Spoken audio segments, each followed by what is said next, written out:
platform. Intelligence officials will be back on Capitol Hill this morning, this time testifying before lawmakers in the House. Vice President Vance says he's decided to join his wife, Second Lady Usha, and one of their sons when they visit Greenland Friday. CBS's Vicki Barker. Even before Vance announced he was joining the trip, Denmark's prime minister was calling it unacceptable pressure, which she's determined to resist. On Greenland itself, this journalist says the vast majority would tell Vance, "We are not for sale." Maryland Governor Wes Moores just led a memorial service marking 1 year since the Key Bridge collapse that killed 6 construction workers. We remember the cold morning in March that changed our state forever. And we remember the tears that we shed and the uncertainty that we all felt. Raging wildfires fueled by downed trees and debris from Hurricane Helene last fall have prompted new evacuations in the Carolinas. Megan Miller, her husband, and their 10 kids had to leave their home in Greenville County, South Carolina. It's scary because it's one thing knowing that you're about to lose something and you have a time crunch and what's the most important thing versus we just need to get up and go.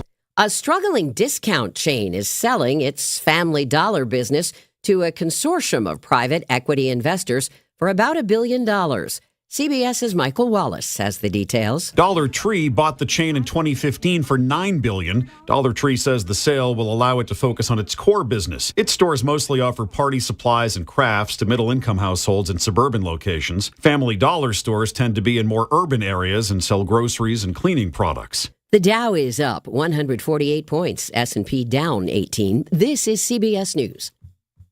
Think O'Reilly Auto Parts for all your car care needs. Get the parts and service you need fast from the professional parts people at O'Reilly Auto Parts. Go from daydreamer to industry leader with Amazon Business. From office supplies to IT essentials, Amazon Business provides tools that help you save costs and make insight-based decisions. Learn how to bring your visions to life at AmazonBusiness.com. I love this song! I love nachos. Loving everything? You might be buzzed. You know what I'd love? A ride when it's time to head out. If you see a buzzed warning sign, call for a ride when it's time to go home. Buzz driving is drunk driving. A message from NHTSA and the Ad Council.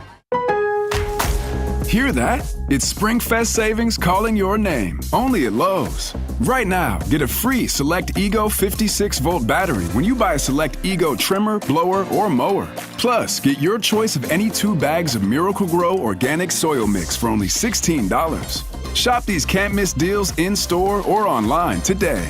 Lowe's, we help, you save.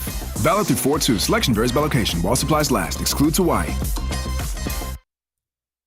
The city of Murfreesboro is growing, and we need your help to prove it by participating in the special census. Murfreesboro Mayor Shane McFarland. We want to get an accurate count of our residents compared to the last census. The more people that are counted, the more state shared revenue dollars Murfreesboro receives. It's fast and easy. Complete the form online at murfreesborocensus.com. Count me in. Okay, count me in. And count me in too. Let's make sure every resident counts. Visit murfreesborocensus.com.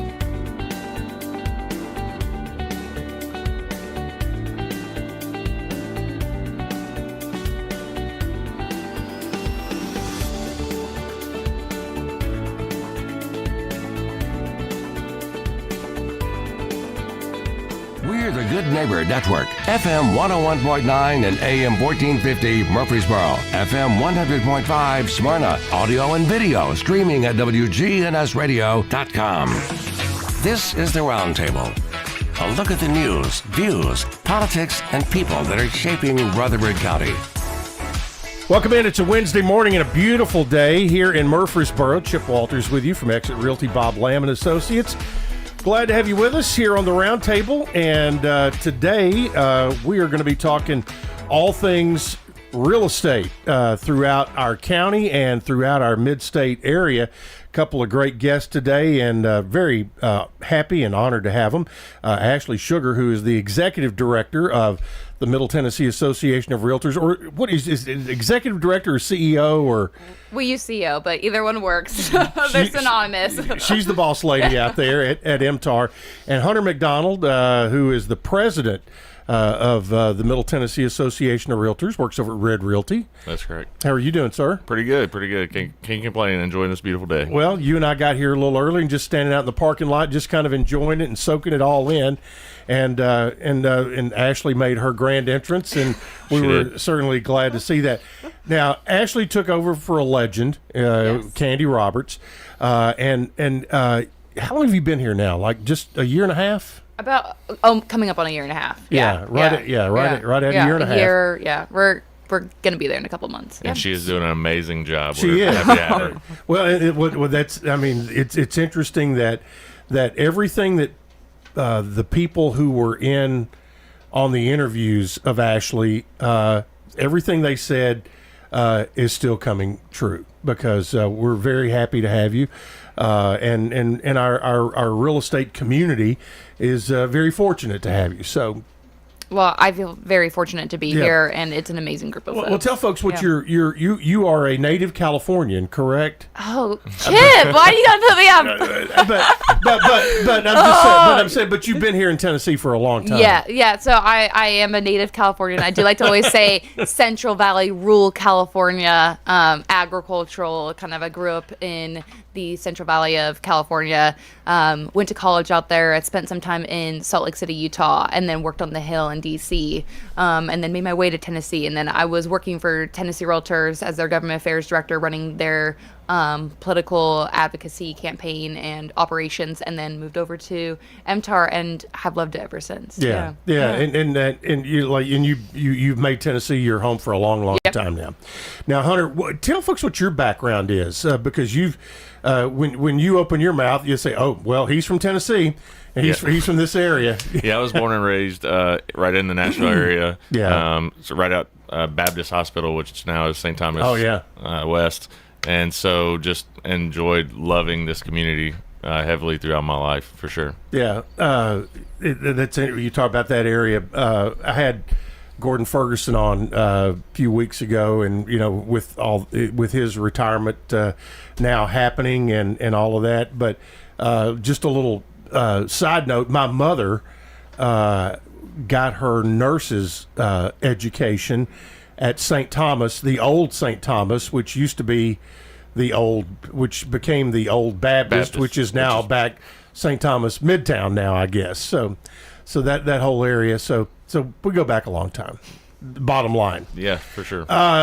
Okay, I'm going to ask you the question that every time my phone rings or I run into somebody in a restaurant or wherever, how's the market? And we are in a unique real estate market at this point, and we've been going through it now for just a little bit. So, from boots on the ground and for a broker at an agency, how do you see it, Hunter? Yeah, well, I always like to say that I always say the market's great, right? But it depends on which way you're looking at it. Are you looking at it from a sales perspective, or are you looking at it from a buyer perspective? I was looking at market data, and we sit around about 40 days on the market on average right now. Our average sales price is around $487,000. We're sitting at a 4.1 months of inventory, which is a decently healthy market. We consider a healthy market 5 to 6 months is a good healthy market, so we're getting there. But I was looking back, and February of 2020.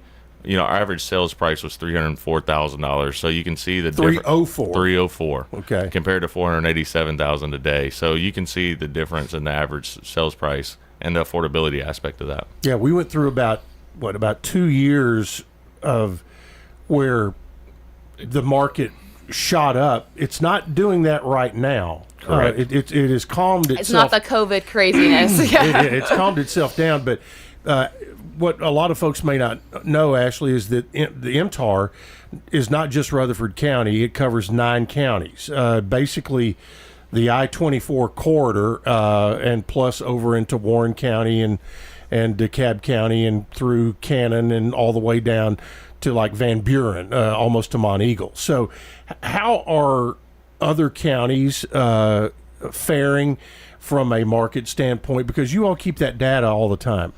Yeah, and you're right. We cover 9 counties, so we have a pretty big footprint. Rutherford County, obviously, being our largest of those, but the experience that Rutherford County is having as far as the growth coming in, that's happening across all of our counties almost. Right. These are discussions that are happening because folks are moving in.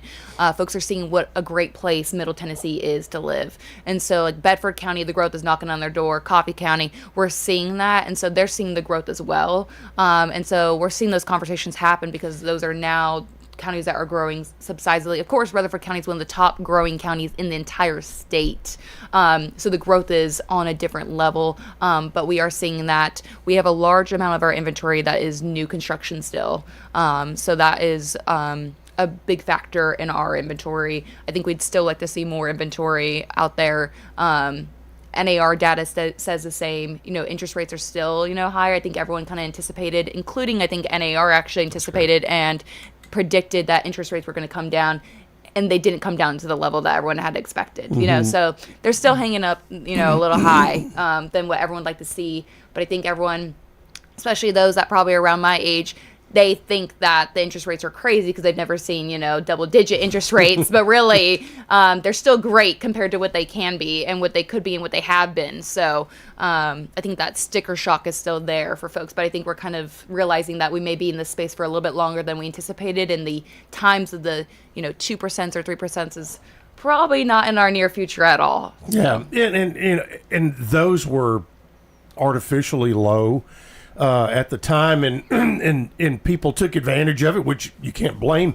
Can't blame anybody. Thank you for the throat here for all the Bradford pears blooming, and but the one thing I've seen through all of this, and Hunter, you and I are daily practitioners of this, is that the mortgage companies and those people, they have really done a ton of being creative, trying to do what they can to work with in particular the first time home buyers, trying to find a way to get them in. But there's there are companies they're looking to make a profit as well. Right, that's correct. Yeah, I think it's going to be interesting to see what they can come up with to trying to help alleviate some of that first-time home buyer or just the interest rate increase in those prices. Yeah, I mean, those are the groups that are struggling the most. It's the first-time home buyers that can't make that first leap. And then we have the folks that are staying in their homes because their interest rate was so low and they don't want to lose that, Yeah. So that's understandable as well because it's a big jump for them, So those are the folks that are going to be struggling the most in this kind of market that we're in. Yeah, there's so many people out there who, and Hunter and I were talking about it in the parking lot that may have bought that house in 2018 and they had one kid, that kind of thing. Now they've got 3 kids and need more space, or vice versa. They had 3 teenagers and now they're all off to college and need less space, but they're not selling and making that move to either more space or smaller spaces because they're sitting on a refinanced interest rate of 2.75 that they got in 2021, and again, you cannot blame them at all. And that's where you see the flood of new home construction on the market and the inventory because the existing inventory is just not there. That's correct. And I mean, just the affordability aspect of that, you're going to double or triple your payment for the same amount of house. Yeah. So why do that? So it is. But speaking of, and affordable housing is a great catchphrase that's out there. And again, I think it can have many definitions. When you all think about affordable housing in this community and how it could come about, what does it mean to you? Yeah, and you're completely right. It's a charged term nowadays. It's kind of been used and abused. And some folks hear affordable housing, they automatically think of Section 8 housing and things like that. And I don't think that's necessarily what folks are talking about. And I don't know if anyone really wants to live in the kind of housing that everyone thinks about when they think of affordable housing. And so we like to use the term attainable housing. Is ideally, I think that speaks more to what we're talking about when we talk about affordable, because what really is affordable now, because even attainable housing is probably not necessarily what we'd like to say is affordable housing, but it is, a mixed variety of housing options that are available to folks that is going to be financially feasible for them, because right now housing is not feasible for so many. Getting them out of the renter and getting them into the homeowner, that is our goal. Of course, we have property managers that are our members. We love them. There is a space in the market for renters. There's folks that prefer to rent, and that's totally okay. We believe in your right to be able to do whatever you find is the best fit for you housing wise. But there is a huge gap in the wealth between a homeowner and a renter, and we're trying to bridge that gap. And to do that, we are talking about attainable housing or affordable housing, and that's housing that allows someone that is financially feasible to be able to attain and become a homeowner. But that means also options. We're not talking about pigeonholing people into one option. We want them to be able to have options and to live in the communities, grow in the social fabric of these communities that we all think are amazing to live in. So that's what. Yeah, and Hunter, you deal not only in buying and selling as a realtor. You're a property manager as well. So you see, the conversion. All of us who are realtors, we want to help, those young buyers convert from being a renter to a buyer and build equity and build wealth and all of that. Have you seen in the last 5-6 years a change in the desire, or has it been more of a change in, as Ashley said, attainability? Yeah, I guess to your point, Chip, we are now seeing around 283 rental homes on the market right now in Rutherford County, which is astronomically high compared to what it has been in the past. So it's harder for us to even rent those homes because the people that did get the 2% interest rate don't want to get rid of that house, so they're renting that house. So when they're doing that, it's flooding the market with rentals, which is not always a bad thing, but it can be. So we're getting to where now we're seeing those take 120 days to rent. But it 3 years ago, you could not find a full-size house to rent. That's correct. I mean, if one came on, it was, gone. Yeah, absolutely crazy. So now we're seeing that, in the commercial world. We're also seeing those interest rates are affecting commercial as well. I'm in the commercial sector as well. So you're seeing it all over, that it's just those interest rates being high and remaining high are affecting the whole over market. And when we talk about attainability, that extends to rent prices as well. Yeah, and our rent prices, I mean, they've jumped as well. So not just the home prices. I mean, obviously those people that are purchasing investment properties, they got to be able to make that payment. So those rent prices just continue to go up. Yeah, what's the sweet spot? I mean, right now in Rutherford County, you're $2,200. Really? Yeah. Okay. And that's probably being generous. I mean, for a single family. Wow. It's I've been fortunate in the houses that I've owned since I got out of college, that I was able to purchase for less than I could rent for. Absolutely. Yeah. And that's, I think that's a goal that we all try to get to, but I think we would all like to get back to that. Yeah. That's right. And now talk a little bit about kind of a 50,000 foot view of when we talk about rentals, that can be anything from houses in a neighborhood to apartments, things PDUs, like all of that kind of stuff. And there are a lot of counties within the footprint of the Middle Tennessee Association of Realtors that are doing things involving that right now, as far as adding more multifamilies, things like that.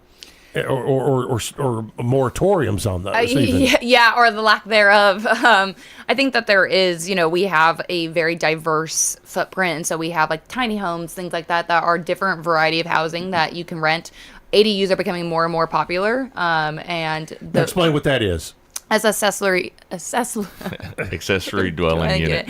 Yes, and so you may have someone that's living in the primary residence, but they're able to create a rental space within their own residence. So we see these sometimes, like you may see them in like a little in-law quarters, or maybe they're like a apartment that's built into the home on the bottom of the home. I know the most common ones that you're probably seeing. Most common ones probably the garage that's been turned into an apartment. And a lot of times they're very nice. They have their own entrance, things like that. And so those are a different variety of options. But yeah, there is a lot of conversation as far as what kind of housing you want to see in the counties. throughout Rutherford County, but other counties as well. I think that right now we're seeing a shift away from wanting apartments. There is a bill currently, and forgive me, I'm not sure where exactly it is right now, but that would allow for, it doesn't create, but it would allow for there to be a moratorium on apartments.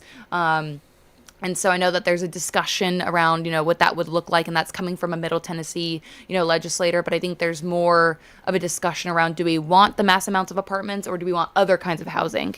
Maybe duplexes or townhouses that would be similar to the price point of maybe an apartment, but that's not an apartment. And so I think that there are a lot of conversations happening around the different counties as far as that goes. And we are experiencing moratoriums, not in Rutherford County currently right now, but some of our neighboring counties have decided to move that route, which is unfortunate because there are repercussions economic development wise for those. And you would have a good idea on this, Hunter. And I get this question a lot, and it varies from county to county about, everybody wants that 3 to 5 acre piece of land and blah blah blah blah blah. What rules on barn dominiums and tiny houses? Yeah, that's hard because it's a county by county basis, and it depends on quality of construction, what you're looking at, and all of those things go into it. So it's really going to be a county issue, I think, going forward. I do know that a lot more of those are being popular and coming through the Planning Commission for sure. Yeah, in the barn dominiums, you see more of those when you get out into the rural counties, into Cannon and around. People like those around the lakes and all that kind of stuff. Correct. I mean, they come in handy. They're great. Like, folks are using them a lot for Airbnbs, building them around the lakes and then using them as Airbnbs or whatnot. Yeah. Have you ever stayed in a tiny house? I have not stayed in a tiny house, but I have a lot of experience with barn dominiums, actually. Oh, do you really? They're very popular in rural California, so I was involved in getting them through planning and city commissions for approval, but we used to see them being used a lot for property management and more so for a commercial use for folks. But, yeah. We're going to dive into more of the planning stuff and in the next segment, but one thing I wanted to touch on before we take our first break of the hour is while we are at the end of March, it leads us into April, which is Fair Housing Month across the country. The Fair Housing Act was signed in 1968. And one thing that I'm very proud of being a realtor is that the Middle Tennessee Association of Realtors celebrates fair housing in a big way each and every year, and it's an important it's a very important law to protect a large class of folks. Yeah, I would agree with that. I mean, it's huge for us. We like to be able to make sure that we're acting on behalf of those protected classes, and equal housing opportunities for everyone is what our goal is. And I don't think that's just a law. It should just be the right thing to do, for sure. Yes, we try to celebrate every year in a big way, like you mentioned, Chip, in April, the remembering and the passing of the Fair Housing Act and what it truly means and what it embodies. And so we find that so every year we do a fair housing luncheon. We bring in a different speaker. Sometimes it may be on specific. Last year we focused on ADA and what realtors needed to know about ADA. And so we bring folks together. We also offer classes during the month that focus on at home with diversity or bias override, because no one should experience barriers to home ownership because of who they are. And so that is at the heart of what MTAR stands for. That's at the heart what realtors stand for. And it's in our code of ethics. Yes, and that's a difference. Folks don't know what the code of ethics really is, but that's a big key difference between a realtor and a licensee. Is a realtor is signing on to abide by the code of ethics.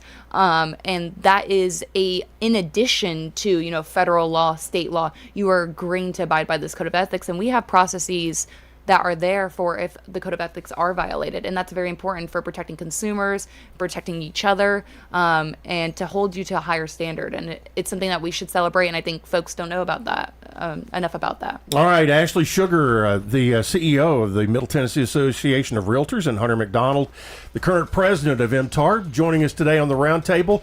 We'll talk planning, and especially here in Rutherford County. We'll dive into that when we return right after this on WGNS.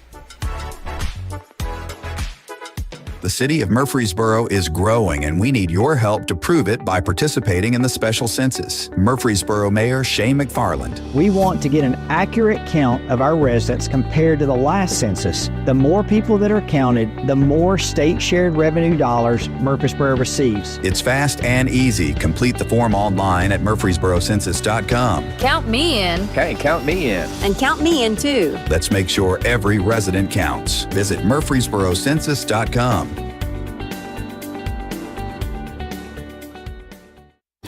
Choosing the right insurance can be overwhelming. That's where Rick Hall at Rayburn Insurance comes in. At Rayburn, we're not just about policies, we're about people. Rick Hall will take the time to understand your needs and find the best coverage at the best price. We've been serving our community since 1973. So why not let Rick Hall take the stress out of insurance? Rick Hall at Rayburn Insurance Agency, where you're more than just a policy number. You're our neighbors. First Shot, growing in Christ with life and athletic skills. So we teach God's Word at everything we do to implant it in them so that they understand that the only way to get through the world is with God on their side. First Shot founder and executive director Andy Herzer. Our focus is on our inner city here at Patterson Park. From academics to athletics, First Shot's focus is toward building a stronger, more courageous spirit to face opportunities and obstacles that our youth confront every day. To find out more about First Shot, go to firstshottn.org. We're at Adams Place talking with John Hood. What advice do you have for someone considering a move? Well, I would encourage them to check out Adams Place. Come and personally see the facilities, talk to the personnel, and get a true feel of Adams Place. I'm Terry Deal, Rutherford County's premier retirement community with all 5 levels of care. Call me for more information about Adams Place, located at 1927 Memorial Boulevard, across from Walmart. This is Good Neighbor Events with Bart Walker. Brought to you by AmeriCare Pest Control and the law offices of John Day. I've got pests. AmeriCare is Rutherford County's #1 choice in pest control, and it's simple to see why. After calling 893-7111, their staff came to my house 8 years ago when I had an insect problem. They looked at the situation, showed me the areas and what they'd recommend to resolve the problem. After treatment and with quarterly checks, I'm bug, critter, and creepy crawly free. Thanks, AmeriCare. Call the best of the best to get rid of your pest. AmeriCare, 893-7111. WGNS encourages you to shop local. Let's patronize our local family businesses. It helps our economy. Rogers and Hammerstein's Oklahoma continues at the Art Center of Cannon County in neighboring Woodbury, Oklahoma. It's Friday and Saturday nights at 7:30 and a Sunday matinee at 2. Oklahoma at the Art Center of Cannon County, now through April the 12th. Would you like to learn more about the local history of this area? Maybe this is your new home. You just moved here and you want to find out more about our local history. Well, come on over to the one-room Ransom Schoolhouse, Saturday from 9 until noon. The Rutherford County Historical Society is there to talk about local history. Ransom School is at 717 North Academy Street, and it's all free. And the Mobile Food Pantry is open this weekend at Greenhouse Ministries. To be able to use their Mobile Food Pantry, you needed to get a voucher earlier. And on that voucher, it tells you what time to come by and get your food. Without that, you're not able to use the pantry. Those are WGNS Good Neighbor events. The city of Murfreesboro is growing, and we need your help to prove it by participating in the special census. Murfreesboro Mayor Shane McFarland. We want to get an accurate count of our residents compared to the last census. The more people that are counted, the more state shared revenue dollars Murfreesboro receives. It's fast and easy. Complete the form online at murfreesborocensus.com. Count me in. Hey, count me in. And count me in too. Let's make sure every resident counts. Visit murfreesborocensus.com. Roundtable from News Radio WGNS on FM 101.9 and AM 1450 Murfreesboro, FM 100.5 Smyrna. Listen and watch at wgnsradio.com. Real estate is the topic today on the Wednesday Roundtable here on WGNS. Ashley Sugar the CEO of the Middle Tennessee Association of Realtors, Hunter McDonald, the president of MTAR, and a broker at Red Realty here in town. Join me. I'm Chip Walters from Exit Realty, Bob Lamb and Associates, and let's talk growth and planning. And it is a subject that everybody has an opinion on. And there are, and I think there's some misconceptions out there that everybody who works anywhere close to the real estate industry just wants to use up every piece of ground for to put new homes on, and that's not the case. Yeah. But growth happens in places that people want to move to, that are attractive for whatever reason it may be, and the term managed growth and smart growth has been the way that I think that MTAR and its realtors have taken a look at it, because right now Rutherford County is going through they've got a program that they're looking at called Plan Rutherford that could change the way developments happen, and so that's out there, and everybody has their own opinion on it. Kind of give me your thoughts on where things are, because this is kind of your wheelhouse. You've been in legislative and governmental affairs for a long time, and kind of give me your experience on what you've seen elsewhere and how that could affect how this moves in this area. Yeah, everything you say, Chip, is absolutely correct. Growth is on everyone's mouth right now. Everyone is talking about it. Every county's talking about it across the state. This is not just in Middle Tennessee. Of course, Middle Tennessee is experiencing growth at a rapid rate. And so the conversation is everywhere. And I think with, farmland, that conversation is emotional for a lot of people, which completely understand.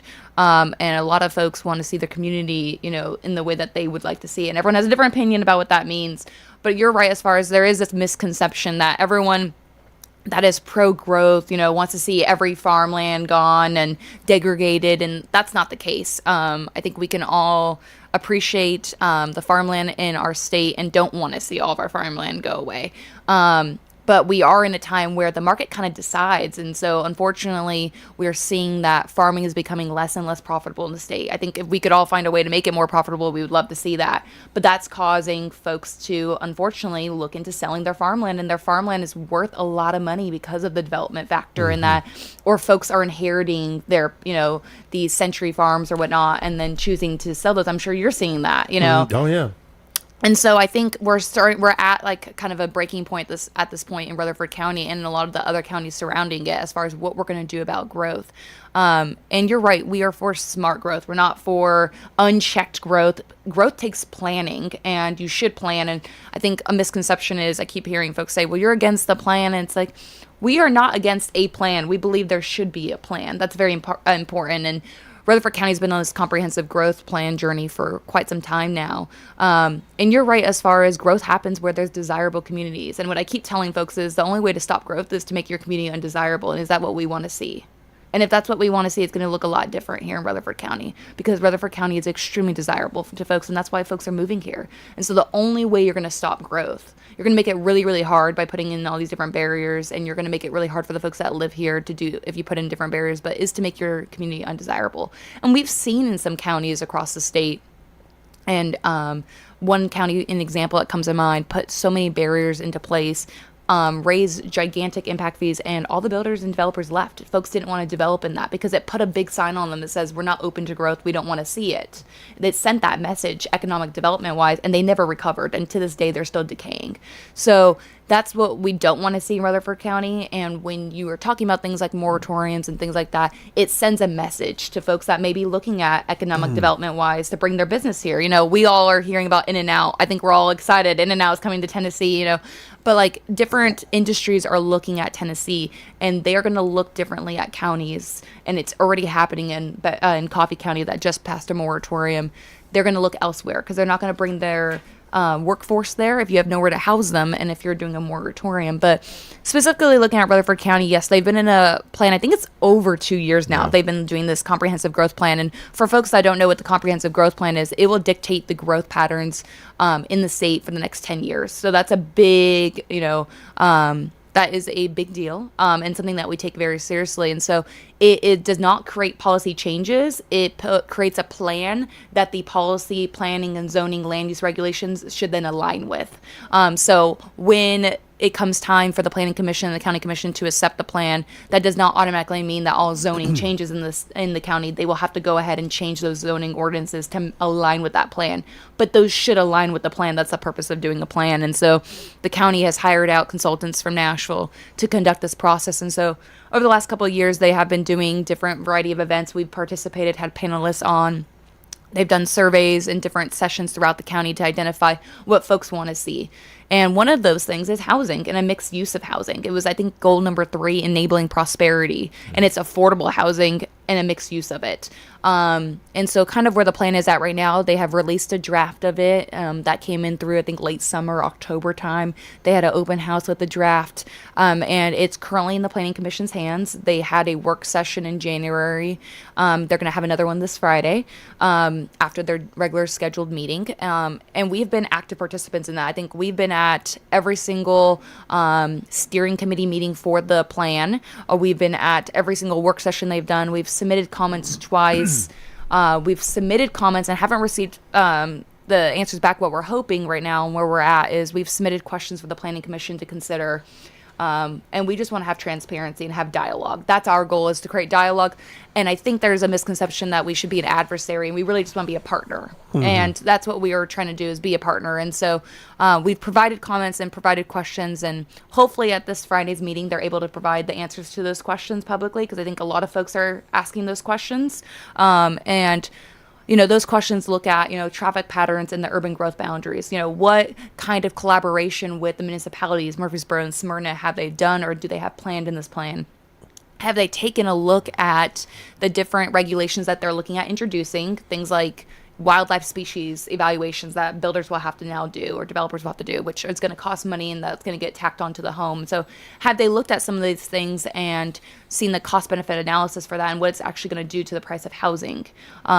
So far, I think our number one concern is a lot of the downzoning proposals that they've introduced with the plan would not allow growth in certain parts of the county, and even in areas where and normally land dictates where development can happen, because we have some rocky land here in Rutherford County, and you can't develop in some land.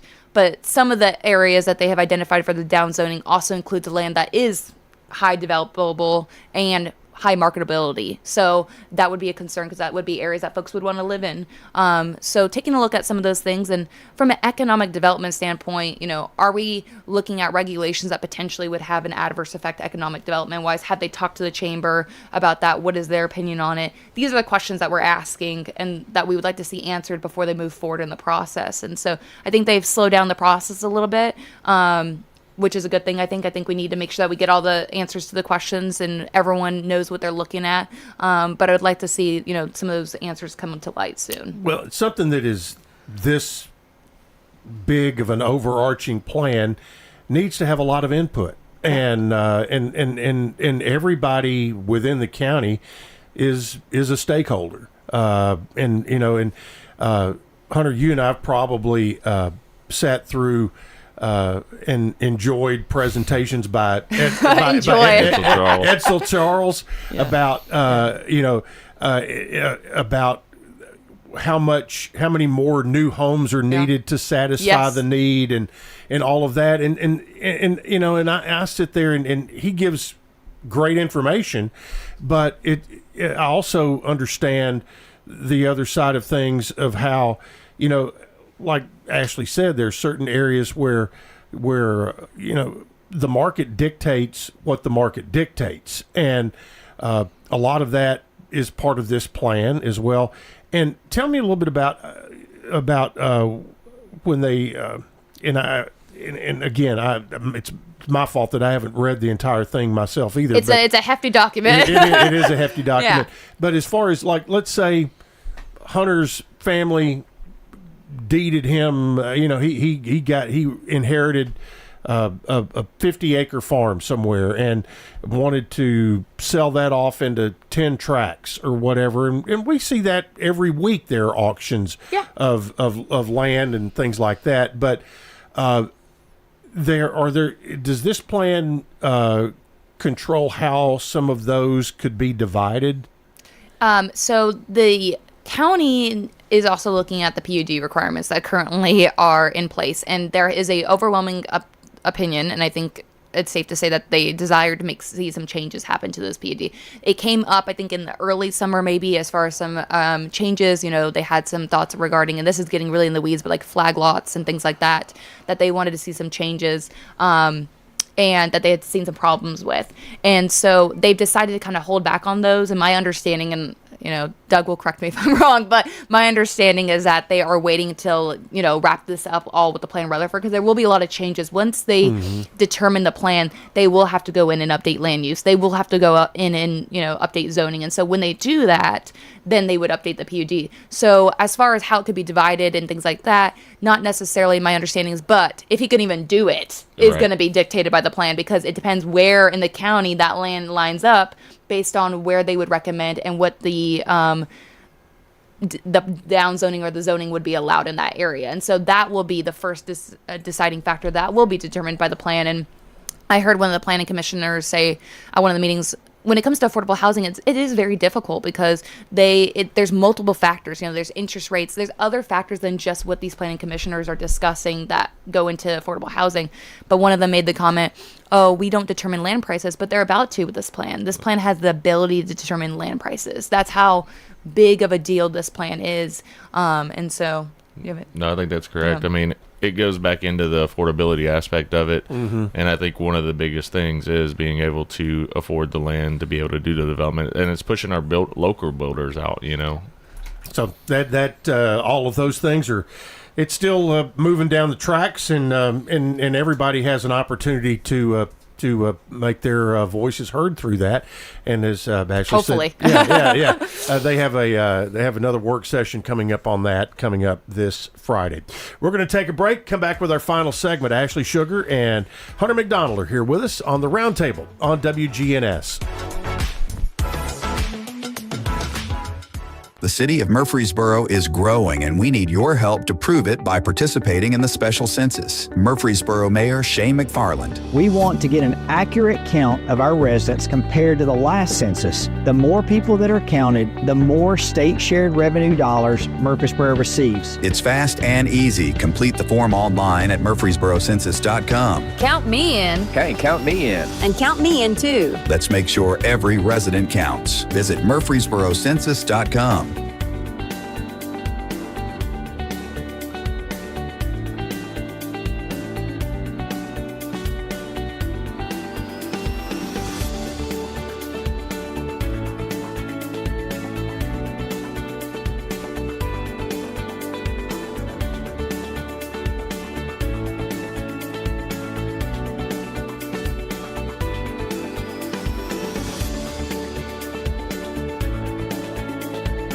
Colorectal cancer is the leading cancer killer in men under 50 and the second leading cause of cancer death for women under 50. The American College of Radiology urges you to get screened starting at age 45. Now, Medicare and insurance companies are required to cover not only colonoscopy, but less invasive exams like virtual colonoscopy. Talk to your doctor about your options. For more information on virtual colonoscopy, visit radiologyinfo.org/virtual CT. Furnished by American College of Radiology. All right, guys, if you're only middle-aged but wondering why it seems harder to keep up, you're not alone. It may be caused by low testosterone. Testosterone therapy, or TRT, can help you get back to your best. But not just any TRT, not those websites offering only basic treatments. You have to see the provider specialist at Low T Center. They offer advanced personalized treatments with over a decade of experience. At Low T Center, you'll start with a simple test and get your results in about 25 minutes. Go to lowtcenter.com to book your appointment online. lowtcenter.com. Low T Center, reinventing men's healthcare. This is a paid legal ad. Hi, this is John Day of the Law Offices of John Day.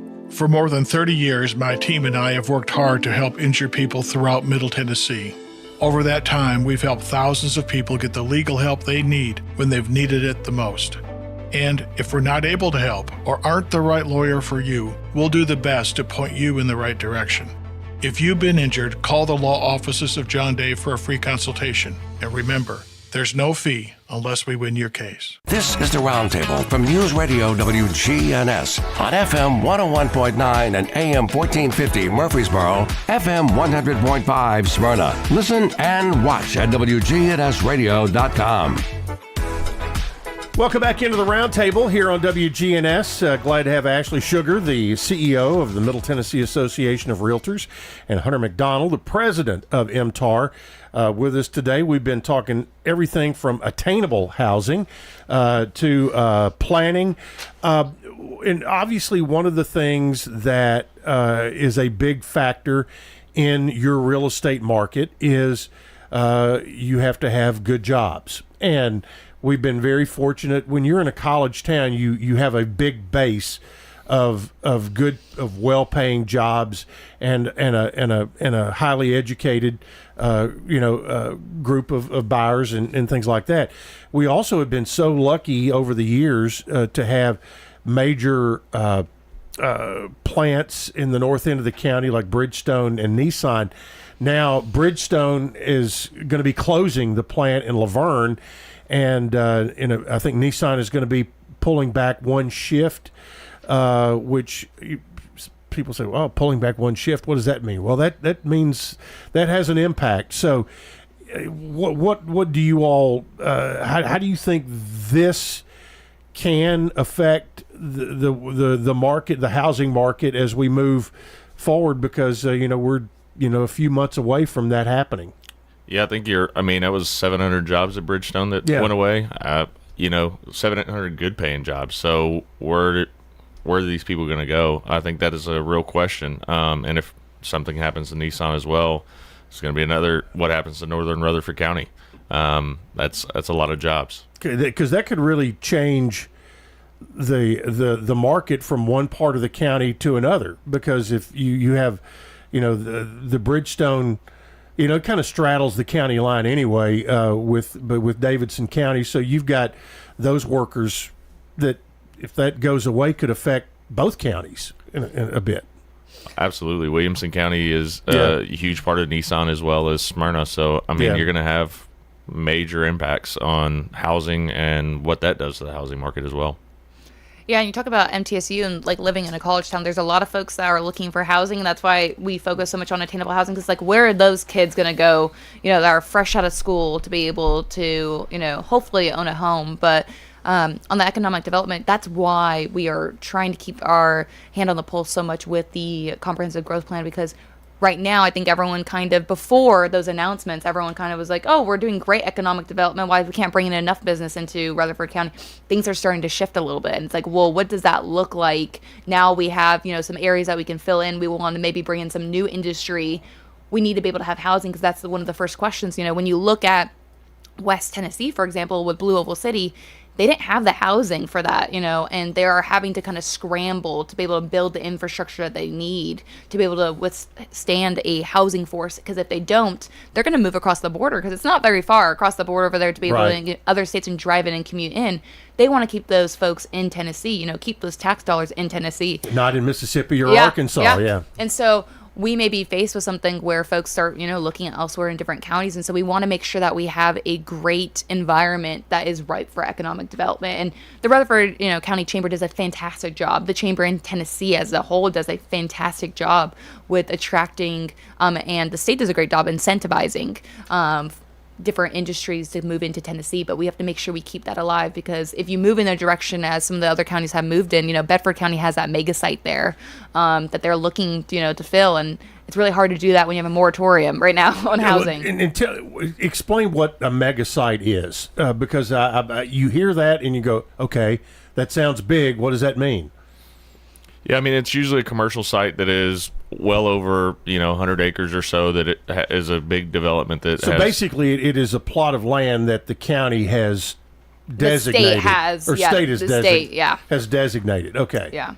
And there's not much of opportunities of that size left in the state of Tennessee or in many states. So it is kind of, a needle in a haystack as far as opportunity goes. You will need to find the right industry that needs something like that. But when you do and you find the great fit, it is going to change the prosperity of a county because of the workforce that will come in with a site like that. The state has invested and is incentivizing. That is probably, if not one of the top, if not the top areas that they are trying to attract industry. But it's difficult when you got moratorium on that county right now. They don't have housing for folks that would move into that area, unfortunately. Yeah, and I know exactly, how that affects. I grew up in Murray County.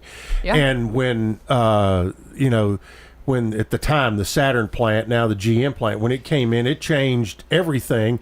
I grew up when Columbia and Murfreesboro were the same size, and Columbia was about 5 times the size of Spring Hill, and now Spring Hill is bigger than Columbia, and Columbia is going through growth. But when a plant like that comes in, it changes the entire trajectory of everything about a rural county. Now, Rutherford is a more diverse county because of location and industry and education and all that's already here. But in a county like Cannon or Coffee or Bedford, if something major comes in there, it could change everything for the next 50 years. Yeah, absolutely. And I think that's something that folks don't really, that hear economic development, but they don't understand completely what it is. Maybe they've had some experiences with the chamber, but they're not quite sure. But it has the ability to transform a complete community. And we're looking at seeing that in the next couple of years, hopefully for some of our counties. But it is important to always have in mind considerations for economic development as we move forward as a county planning wise for the next, Yeah, well, we've been talking a lot of a big picture. I want to reel it back in here for the last 5-7 minutes that we have during the hour.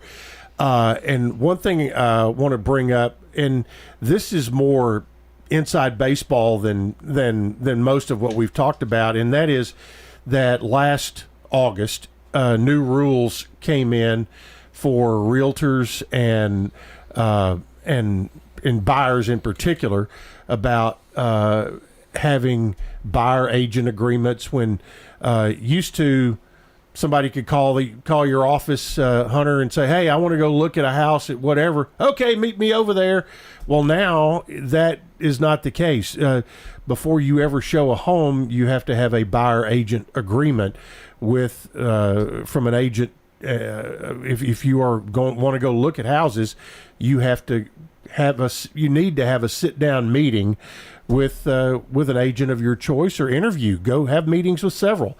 Choose someone you like, and then have get that buyer agent agreement in place. I guess my question is, how have the new rules gone? Has it slowed anything down? And also, is it as we move forward? Do you see any changes in that happening? And both of you all, I mean, you're again a daily practitioner of it, and Ashley's on the side of the rulemaking body of it. For sure. So for us in Tennessee, not that much has changed because we were already a buyer agency representation state. Correct. So we have been practicing this for quite some time. There were some other states that weren't doing that. So they had to change their whole mantra, if you will, to be able to, I guess, abide by the rules. Yes. And so we've been doing this for a long time. As long as you've been a good agent, you've been doing this. And I think yes, we all have bad actors for sure. So what does this do? This puts some transparency there, makes you actually have to have that meeting with them. And then, either the buyer rep agreement or the showing agreement, you can do either one. Showing agreement will allow you to show a property one time. Not highly recommended by me, but, buyer representation agreement's definitely more secure.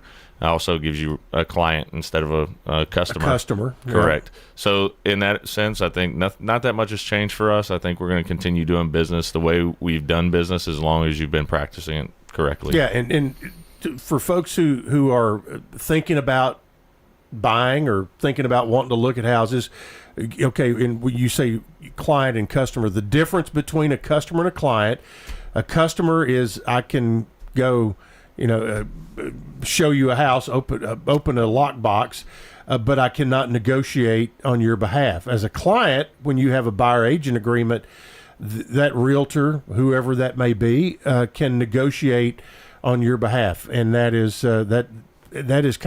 that's what the way I've always gone about the difference in a customer and a client. Absolutely. Yeah, that and just being able to have the code of ethics behind you whenever Correct. it is a customer versus client versus customer. Yeah, and Hunter's exactly right. I think there was a time where everyone was trying to figure out what it meant. We had some contract changes. Things look a little bit differently. There's multiple ways now to get to the end of the deal instead of just the one way.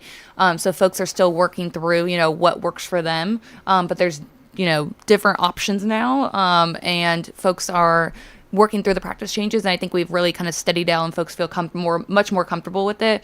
I think overall as practitioners, folks who just had to get confident with having a lot more conversations because they were doing a lot of things on behalf of their client without having to communicate that. They were just doing it, which is great, but now they have to communicate that. As far as looking into the near future, changes wise and stuff, there are some big, and this is really getting insider baseball, but there are some big decisions coming forward, especially when it comes to the MLS.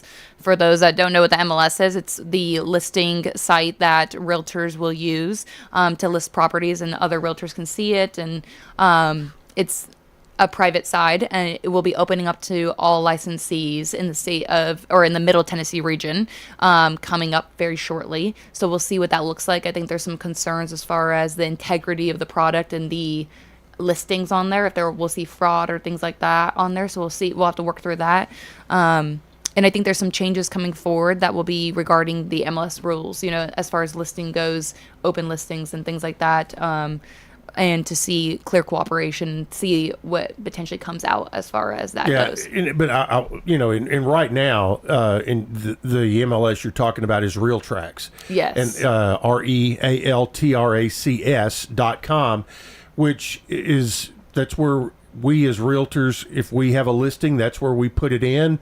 That is still the first source for all information, and is going to be the most accurate, and not the Z word or any of the others, because they are all the tail of the dog. That's correct. Because we as realtors, we input everything into RealTracs, and if you are looking around wanting to see what's on the market, what is truly on the market, that's where you need to look. Yep. And that's still going to be the case. Yes, and you have to uphold standards and rules and all of that for operating on that. And if you don't, they will call you. They will get you. Yeah, so they will get you. And so we take the integrity of that very seriously. And so we'll see kind of if there's how the changes affect it. But I don't see that changing as far as that being the go-to spot anytime in the near future. But as far as the changes goes, I think folks just had to work through it on our end. But on the consumer-facing things, not much change for the consumer. If anything, they are getting better communication, which I think we can all agree it's probably a good thing. So, yeah. Now, Hunter, you just started your term as president and went in kicking and screaming the whole way. But what, as president and leader of a group of 2,600 realtors throughout the mid-state, what do you want to provide from your leadership position over the next year? Yeah, really just trying to make sure that we're a member benefit and that we actually are a partner with the member. So that was one of our biggest goals going into it, was just making sure that the members understand why we're here and what we do for them and to be there for them. And Ashley, I think one point that can't be oversold is that MTAR really does a fantastic job of providing education for realtors, and obviously realtors have to take advantage of that. There are certain requirements that have to be met, but you have the opportunity as a realtor to go above and beyond and experience the benefits and the education that MTAR provides. Yeah, our big goal, and Hunter's doing a fantastic job as president, and I like to always emphasize these folks are not paid. These are volunteer positions, and that they donate their time to the association. But education is a pillar of the association. This year our focus is really on making sure we're focusing on all facets of the industry, not just residential. So we have property management courses coming up in May, hoping to do some commercial courses. So always having a diverse variety for licensees and realtors to be able to come take advantage of. So people need to get in touch with you, Hunter. How can they do it? 615-947-6293 or hmcdonald@redrealty.com. Yep. And if people have questions about the Realtor Association, they can... Yeah, they can email me. My email is Ashley, ashley@mtar.org. Come visit us at the association or give us a call. Yep, and they got a great, if you got an event you need to put on, you got a great event center out there now. Yep. Everybody's looking for event space. Yeah, so it's wonderful. It is a fantastic building. Guys, thanks for spending an hour and putting some stuff out there and maybe answering some questions folks have. Yeah. No, thank you for having us. All right, appreciate it very much. If you missed any of this, you can always find it on the podcast section of wgnsradio.com. Coming up next week, talk about a change in direction. Greg Lamb, who is a historian of golf, we'll be talking about the Masters next week, and he will be fascinating. So join us next Wednesday as we talk Masters golf here on the Roundtable on WGNS.